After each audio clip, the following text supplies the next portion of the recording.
Hello everyone. We are going to kick some butt today not because we're good, but because we do witchcraft. Totally just kidding, but I am going to talk about how and why I believe witchcraft is real. This content's so weird.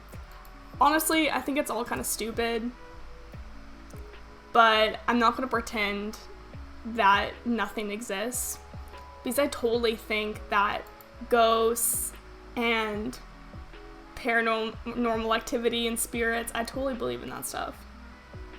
I didn't used to be that person, but I am now. This story goes back a couple years ago. Me and my roommate, we lived in this place in New Orleans. It was a really old house. There'd be rats falling from the rooftop onto the ground when we were outside, like, talking and chilling. All of a sudden we'd see rats falling down from the roof. It was crazy.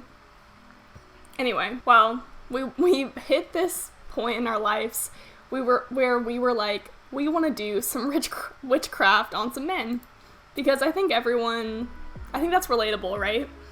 So we went down to the French Quarter, which is downtown New Orleans, and we bought all these candles. And basically we just went back to our place, we etched these guys' names in the candles, that was it. We were like, this is a joke, etc. And nothing happened, obviously.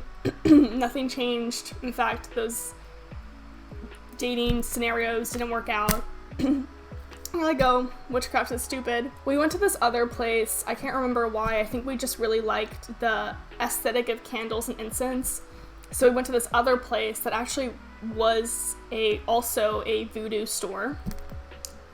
In case you didn't know, New Orleans is a huge voodoo epicenter. I actually knew a friend of mine who had an apprentice witch, or she was an apprentice witch, and she had a mentor witch, and they would do crazy stuff like slapping frogs and stuff. I mean, it's a huge, like, voodoo epicenter. There was, like, a professor I knew who was a witch, etc. It's huge there. So we went to this other, like, voodoo place. I bought some sage because it was, like, lavender. It smelled nice. She bought a few candles. One of them was protection. One of them was mood. That night, she decided to light the not mood candle. She decided to light the protection candle.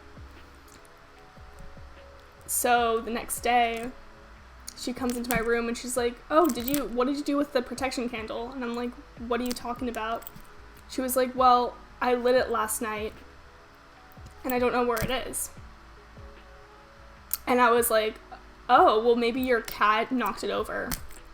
And so we looked around and we couldn't find it underneath the bed. We couldn't find it anywhere. Then I was thinking maybe she misplaced it or one of us misplaced it. We couldn't find it in the living room. We couldn't find it on the balcony.